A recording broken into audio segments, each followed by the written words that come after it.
الحمد للہ رب العالمین والصلاة والسلام علی رسولہ الامین اما بعد فاعوذ باللہ من الشیطان الرجیم بسم اللہ الرحمن الرحیم وما ارسلناک الا رحمۃ للعالمین بسم اللہ الرحمن الرحیم رب اشرح لی صدری ویسر لی امری واحلل عقدۃ من لسانی یفقہوا قولی صدق اللہ العظیم۔ محترم ناظرین سامعین، السلام علیکم ورحمۃ اللہ وبرکاتہ۔ پروگرام رحمۃ للعالمین کے ساتھ امام قیام الدین آپ کی خدمت میں حاضر ہیں۔ ہم نے اس پروگرام کے آغاز میں عرب اقوام کی تاریخ پیش کی، محمد صلی اللہ علیہ وسلم کی پیدائش سے پہلے ان کے والد ماجد کا انتقال ہوا، 9 ربیع الاول 1 عام الفیل بروز پیر 20 اپریل 571 عیسوی کو محمد صلی اللہ علیہ وسلم کی پیدائش ہوئی۔ سب سے پہلے ابو لہب کی لونڈی صوبیہ نے آپ صلی اللہ علیہ وسلم کو دودھ پلایا۔ حلیمہ سعدیہ قبیلہ بنی سعد بن بکر نے آپ صلی اللہ علیہ وسلم کی تقریباً 4 سال تک پرورش فرمائی، اور تقریباً 4 سال کی عمر میں شق صدر کا واقعہ پیش آیا۔ دوبارہ آپ اپنی والدہ ماجدہ کے پاس 4 یا 5 سال کی عمر میں تشریف لے آئے، اور 6 سال کی عمر میں آپ کی والدہ ماجدہ کا انتقال ہوا، جب وہ اپنے شوہر عبداللہ کی قبر کی زیارت کے لیے گئی تھی یثرب مدینہ، اور واپسی پر ابوا کے مقام پر ان کا انتقال ہوا۔ 12 سال کی عمر میں آپ صلی اللہ علیہ وسلم نے پہلا سفر شام کیا، اور بحیر راہب نے علامات نبوت کو پہچان لیا تھا۔ 8 سال اور 2 ماہ کی عمر میں آپ کے دادا کا انتقال ہوا، اور اس کے بعد آپ اپنے چچا ابو طالب کے زیر کفالت رہے۔ 15 سال کی عمر میں آپ صلی اللہ علیہ وسلم نے جنگ فجار میں شرکت فرمائی، اور اپنے چچاؤں کو تیر پکڑاتے رہے۔ 16 سال کی عمر میں آپ صلی اللہ علیہ وسلم نے خلف الفضول معاہدے میں شرکت فرمائی۔ 24 سال کی عمر میں آپ نے سیدہ خدیجہ رضی اللہ عنہا کے لیے تجارت کا سفر شام کی طرف فرمایا، اور 25 سال کی عمر میں 20 اونٹوں کے عوض مہر حق مہر کے ساتھ حضرت سیدہ خدیجہ رضی اللہ عنہ سے آپ صلی اللہ علیہ وسلم نے نکاح فرمایا، اور اللہ سبحانہ تعالیٰ نے ان کی بطن مبارک سے آپ کو حضرت زینب رضی اللہ عنہا، حضرت رقیہ رضی اللہ عنہا، ام کلثوم، فاطمہ، قاسم اور عبداللہ، یہ بیٹے اور بیٹیاں اللہ سبحانہ تعالیٰ نے آپ کو عطا فرمائی۔ 40 سال کی عمر میں غیبی اسرار کا ظہور ہوا سچے خوابوں کی صورت میں، اور غار حرا میں حضرت جبریل امین کی آمد ہوئی۔ ابتدائی وحی آپ صلی اللہ علیہ وسلم کی عمر تقریباً 40 سال 6 ماہ اور 12 دن تھی۔ 21 رمضان مبارک بمطابق 10 اگست 1410 عیسوی کو بروز پیر پہلی وحی غار حرا میں آپ صلی اللہ علیہ وسلم کے اوپر نازل ہوئی، اور تھوڑے وقفے کے لیے وحی کی بندش رہی، اور دوبارہ وحی کا آغاز ہوا، اور محمد صلی اللہ علیہ وسلم کو تبلیغ کا حکم ہوا۔ پہلا جو مرحلہ ہے محمد صلی اللہ علیہ وسلم کی دعوت کا، وہ 1 بعثت سے لے کر 3 بعثت تک، یا 1 نبوی سے لے کر 3 نبوی تک، اس کے اندر محمد صلی اللہ علیہ وسلم نے دار ارقم کو دعوت کا خفیہ مرکز بنایا، اور 3 سال کی جدوجہد میں تقریباً 40 صحابہ کرام نے اسلام کو قبول فرمایا۔ آغاز نزول کے بعد سب سے پہلی وحی کے بعد محمد صلی اللہ علیہ وسلم کو جبرائیل امین نے نماز کا طریقہ اور وضو کا طریقہ سکھایا، اور صبح و شام نماز محمد صلی اللہ علیہ وسلم اور صحابہ کرام پڑھا کرتے تھے۔ جو دعوت کا دوسرا مرحلہ ہے وہ تقریباً 4 سے 6 بعثت تک کا ہے، یا 4 نبوی سے لے کر 6 نبوی تک کا ہے، اور اس میں محمد صلی اللہ علیہ وسلم خانہ کعبہ کے اندر نماز پڑھا کرتے تھے، اور ابو جہل روکنے کی کوشش کیا کرتے تھے۔ محمد صلی اللہ علیہ وسلم نے سب سے پہلے اپنے خاندان کے لوگوں کو دعوت دی، اور 45 لوگوں نے شرکت فرمائی۔ اس کے بعد ابو لہب نے اس کی مخالفت کی۔ دوسری مرتبہ محمد صلی اللہ علیہ وسلم نے اپنے خاندان کے لوگوں کو مدعو کیا، اور ان کے سامنے اسلام کی دعوت پیش کی۔ اس کے بعد محمد صلی اللہ علیہ وسلم کو حصفہ پر چڑھے، اور کل عام لوگوں کو اسلام کی طرف بلایا۔ ابو لہب نے سخت اس کی بدتمیزی کی، اور اس کے بعد تبت یدا سورہ لہب نازل ہوئی، جس کے اندر اللہ سبحانہ وتعالیٰ نے فرمایا کہ اس کے دونوں ہاتھ برباد ہو گئے، اور اس کی بیوی کا بھی ذکر کیا کہ حمالۃ الحطب، جو اس کی بیوی جو لکڑیاں اکٹھی کرتی ہے۔ یہ سن کر اس کی بیوی سخت غصے میں آ گئی، جس کا نام عروہ تھا، ام جمیل جس کا نام عروہ تھا، ابو لہب کی بیوی، اور وہ محمد صلی اللہ علیہ وسلم کی تلاش میں نکلی، یہاں تک کہ وہ خانہ کعبہ کے اندر آئی۔ محمد صلی اللہ علیہ وسلم حضرت ابو بکر صدیق رضی اللہ عنہ ان کے ساتھ تشریف فرما تھے اور محمد صلی اللہ علیہ وسلم خانہ کعبہ کے اندر تھے. وہ آئی اور اللہ سبحانہ و تعالیٰ نے ان کی نظر روکی، وہ محمد صلی اللہ علیہ وسلم کو نہیں دیکھ پا رہی تھی. انہوں نے اب حضرت ابو بکر صدیق رضی اللہ عنہ سے پوچھا کہ آپ کا صاحب، آپ کا دوست کہاں ہیں؟ اور اس نے ہاتھوں کے اندر کچھ مٹھی بھر کنکریاں اور پتھر اٹھائے تھے. اس نے کہا کہ اگر میں ان کو دیکھ لوں تو میں ان کو یہ مار دوں، یہ پتھر ان کو میں مار دوں. وہ محمد صلی اللہ علیہ وسلم کو نہیں دیکھ پا رہی تھی، اور جب وہ چلی گئی تو اس نے کہا کہ ایک روایت میں آتا ہے کہ آپ کی صاحب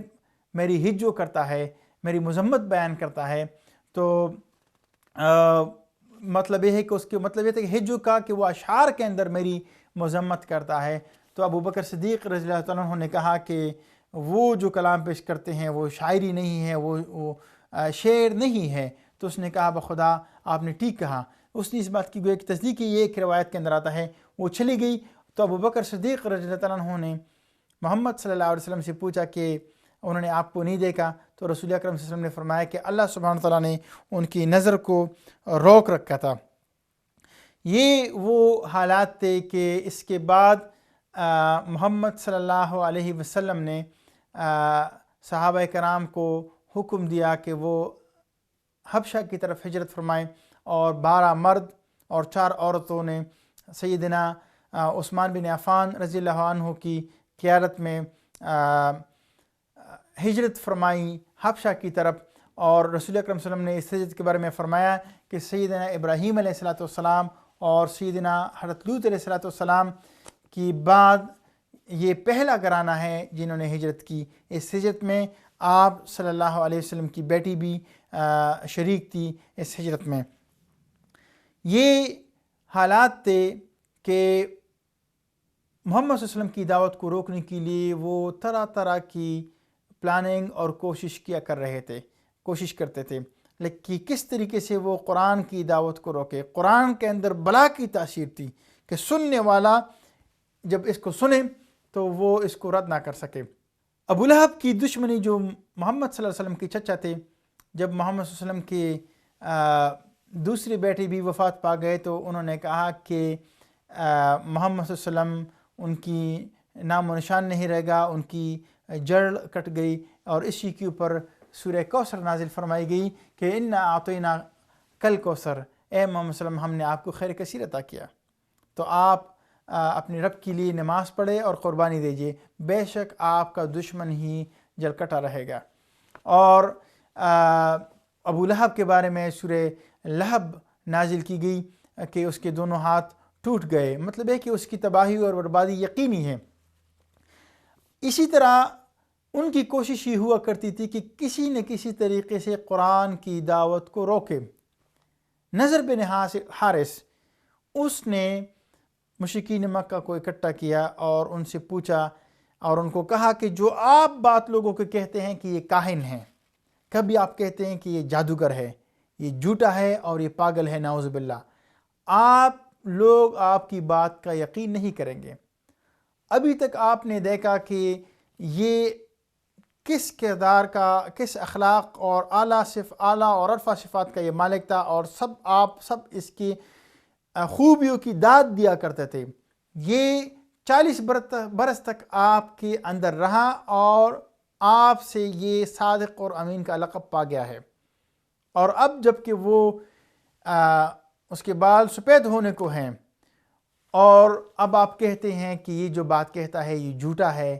یہ کاہن ہے، یہ جادوگر ہے، یہ شاعر ہے، تو لوگ آپ کی بات کا یقین نہیں کریں گے. بخدا ہم نے کاہنوں کو بھی دیکھا،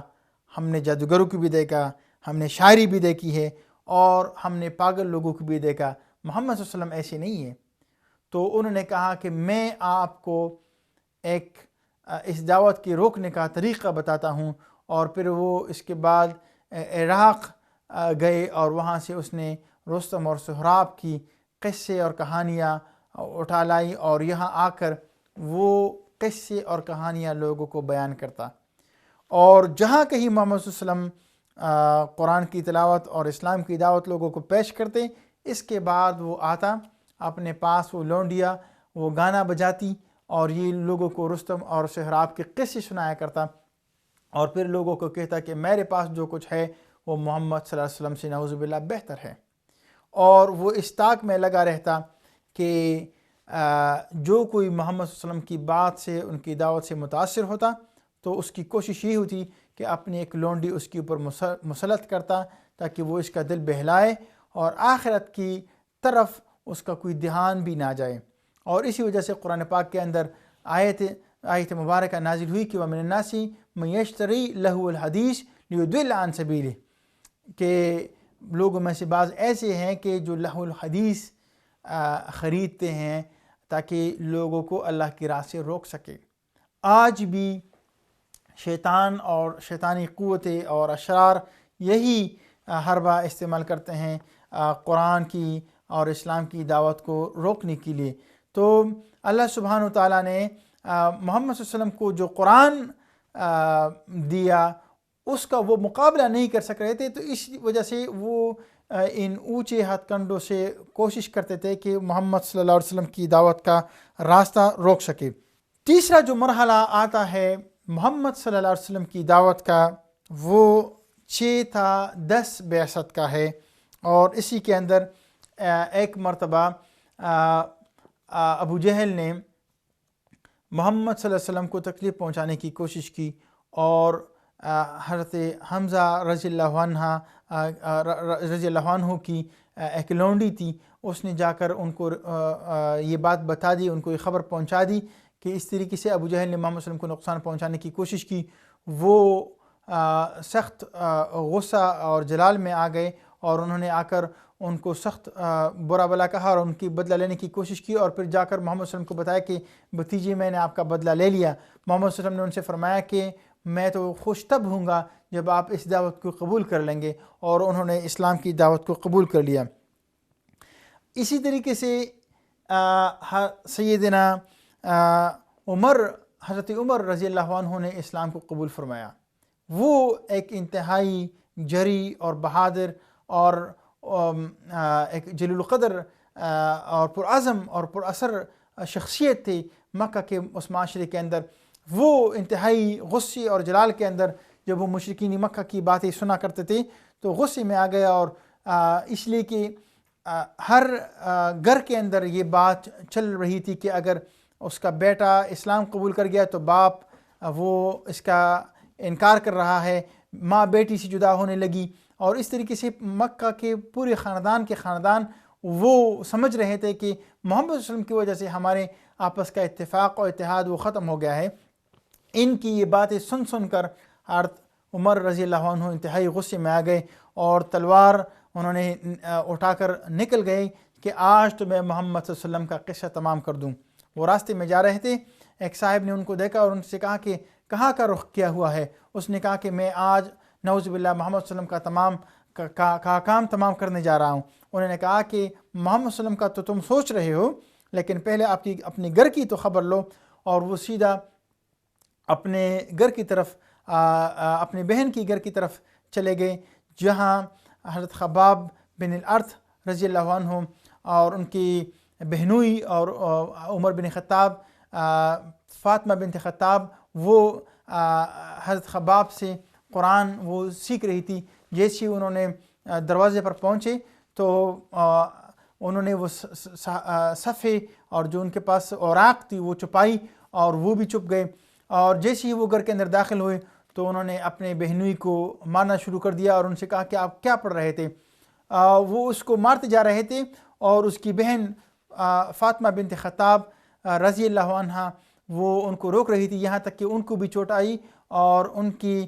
چہرے مبارک پر خون آ گیا۔ اس کی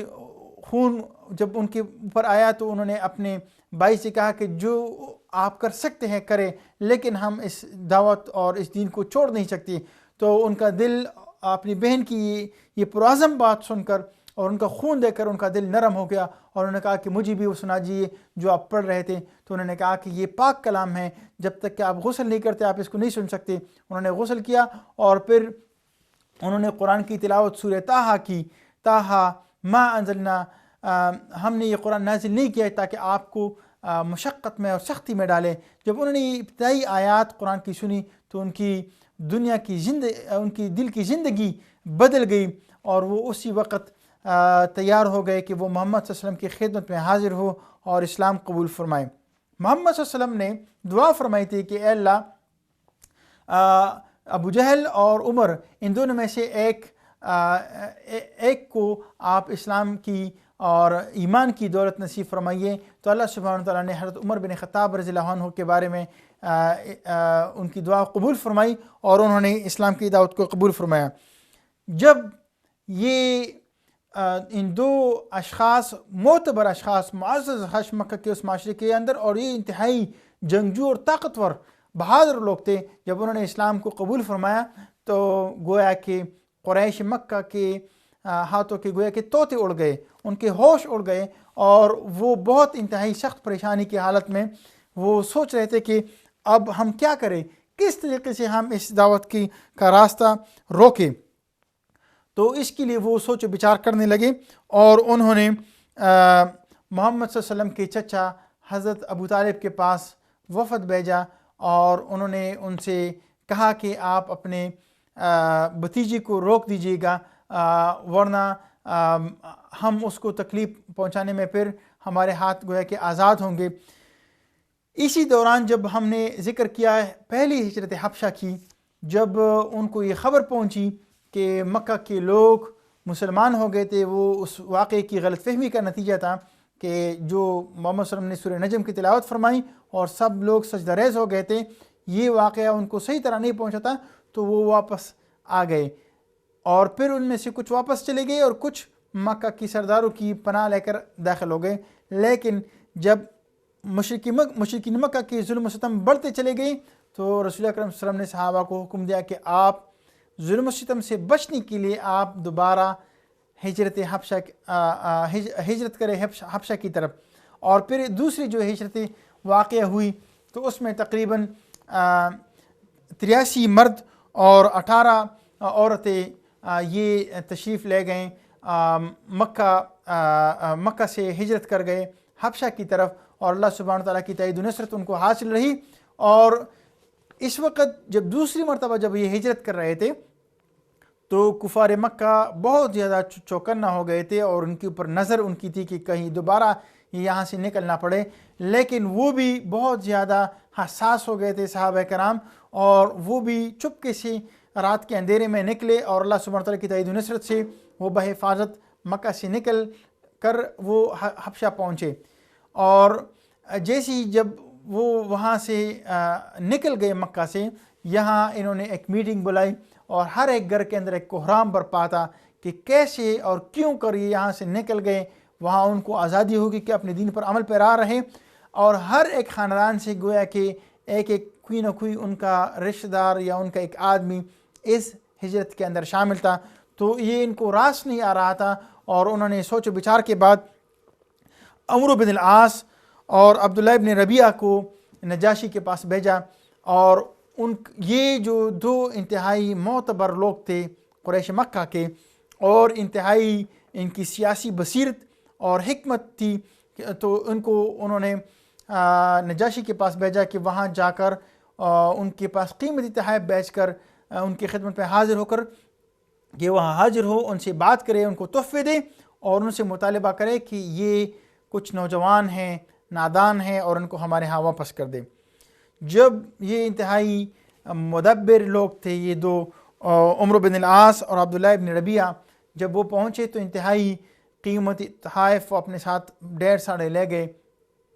اور نجاشی کے دربار کے جو لوگ تھے ان کے نجاشی سے ملاقات سے پہلے انہوں نے ان کے دربار کے جو لوگ تھے ان کے اندر بیش بہا انہوں نے تحائف تقسیم کیے، اور ان سے بات کی کہ ہم نجاشی سے بات کرنا چاہیں گے، اور جب ہم ان سے بات کریں تو آپ ہماری بات کی تائید کریں۔ جب وہ نجاشی کے دربار میں پہنچے اور اپنے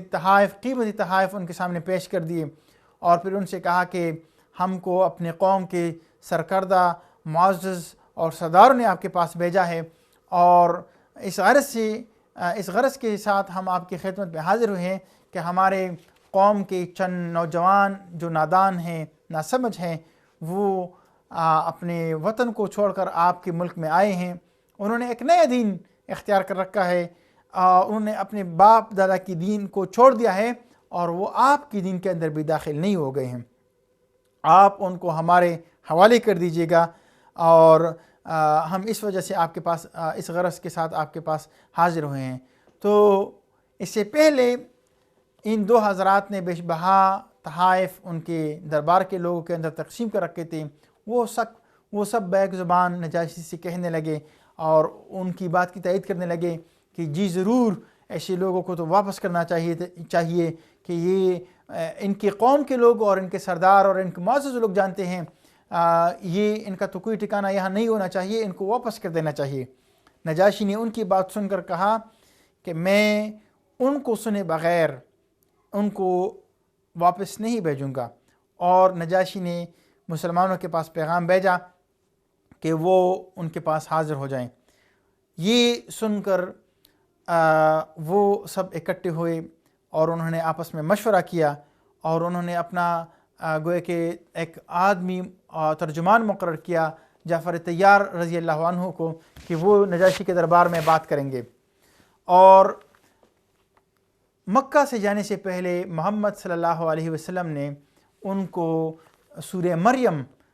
نازل ہوئی تھی اور ان کو وہ آیات ان کو دے دی تھی تاکہ جب وہ وہاں جائیں، اس لیے کہ سورہ مریم کے اندر جو سیدنا حضرت عیسیٰ علیہ السلام کی والدہ ماجدہ حضرت مریم علیہ السلام کے ان کے واقعات اور ان کی پیدائش کا تذکرہ اس کے اندر موجود ہے، تاکہ ان کے اندر ان کے پاس تعلیمات ہو، اس لیے کہ نجاشی حضرت عیسیٰ علیہ السلام کے اوپر ایمان رکھنے والے تھے۔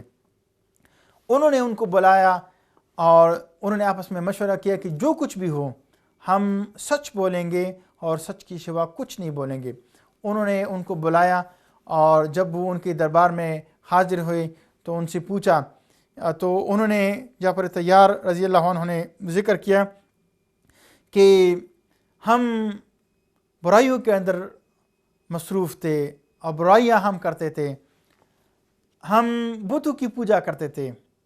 اور غیر اللہ کی نظر و نیاز کیا کرتے تھے، ہم چھوٹی چھوٹی باتوں کے اوپر لڑتے جھگڑتے تھے، شرک اور بت پرستی کے اندر مبتلا تھے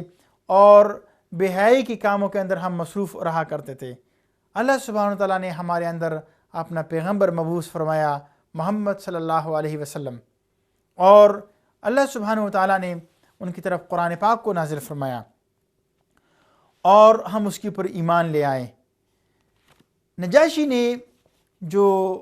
نمائندہ وفد تھا قریش مکہ کا، ان سے سوالات کیے اور انہوں نے محمد صلی اللہ علیہ وسلم کے بارے میں ان سے سوال کیے۔ انہوں نے محمد صلی اللہ علیہ وسلم کے بارے میں بھی سچ بتایا، انہوں نے بھی کوئی جھوٹ بات نہیں کی، انہوں نے محمد صلی اللہ علیہ وسلم کے اخلاق اور کردار کے بارے میں، ان کی جوانی اور ان کی زندگی کے بارے میں ان سے سوالات کیے، تو انہوں نے کہا کہ وہ ہمارے ہاں سچے اور امین ہیں، اور وہ جو برائیاں ہمارے معاشرے کے اندر ہے اس سے وہ کوسوں دور ہیں، اس کے قریب بھی نہیں پٹکے ہیں، یہ انہوں نے بھی گواہی دی۔ اور جب وہ جعفر طیار رضی اللہ عنہ نے یہ بات پیش کی تو نجاشی نے کہا کہ میں ان کو واپس نہیں بھیجوں گا، اور پھر وہ رخصت ہو گئے۔ پھر جب رخصت ہو گئے تو یہ دونوں صاحب بھی دربار سے نکلے اور انہوں نے آپس میں مشورہ کیا کہ ہم کل جائیں گے اور کل ہم ایک ایسی بات نجاشی کو بتائیں گے کہ ہم ان کی جڑ کاٹ دیں گے۔ اور جب وہ دوبارہ اگلے دن دوبارہ وہ نجاشی کے دربار میں حاضر ہوئے اور انہوں نے نجاشی سے کہا کہ ان کو تو ضرب بلائیے اور ان سے حضرت عیسیٰ علیہ السلام کے بارے میں پوچھئے کہ ان کے بارے میں ان کا کیا خیال ہے۔ اور انہوں نے کہا کہ وہ اس کے بارے میں ایک عجیب و غریب بات کرتے ہیں۔ تو نجاشی نے دوبارہ مسلمانوں کو بلایا اور پھر مسلمان تھوڑے سے ڈر گئے اور انہوں نے پھر کہا کہ ہم وہی بات کریں گے جو سچی بات ہے اور جو اللہ کی نبی صلی اللہ علیہ وسلم نے ہم کو سکھائی ہے۔ تو پھر وہ دوبارہ نجاشی کے دربار میں حاضر ہوئے، اور جب حاضر ہوئے تو نجاشی نے ان سے پوچھا کہ آپ عیسیٰ ابن مریم کے بارے میں کیا کہتے ہیں؟ تو انہوں نے کہا کہ وہ اللہ کے پیغمبر ہیں، وہ اللہ کے کلمہ ہیں جو اس نے مریم کی طرف القاء کیا، اور وہ اللہ کے بیٹے نہیں ہیں، وہ عیسیٰ ابن مریم ہیں۔ اس پر نجاشی نے کہا کہ بخدا عیسیٰ علیہ السلام کی حیثیت جو آپ نے کہا اس تنقید سے نہ ان کی حیثیت اس سے زیادہ ہے نہ اس سے کم ہے، اور وہ اللہ کے ایک بندے اور اس کے پیغمبر تھے، اس کے سوا کچھ نہیں تھے۔ اور انہوں نے وہ تحائف جو مشرکین مکہ کی طرف سے ان کو بھیجی گئی تھی ان کو واپس کر دی، اور نجاشی نے مسلمانوں سے کہا کہ آپ یہاں امن اور سلامتی کے ساتھ رہیں، آپ کو کوئی تکلیف نہیں پہنچے گی۔ اور اس طریقے سے ان کے تحائف ان کو دے کر وہ بڑے دل گرفتہ ہو کر وہاں سے نکلے، اور مسلمان وہاں انہوں نے اسلام کے اوپر زندگی گزارتے رہیں جب تک اللہ سبحانہ وتعالیٰ نے چاہا۔ اس پروگرام کے اختتام تک پہنچتے ہیں، انشاءاللہ اگلے پروگرام کے ساتھ آپ کی خدمت میں دوبارہ حاضر ہوں گے۔ السلام علیکم ورحمۃ اللہ وبرکاتہ۔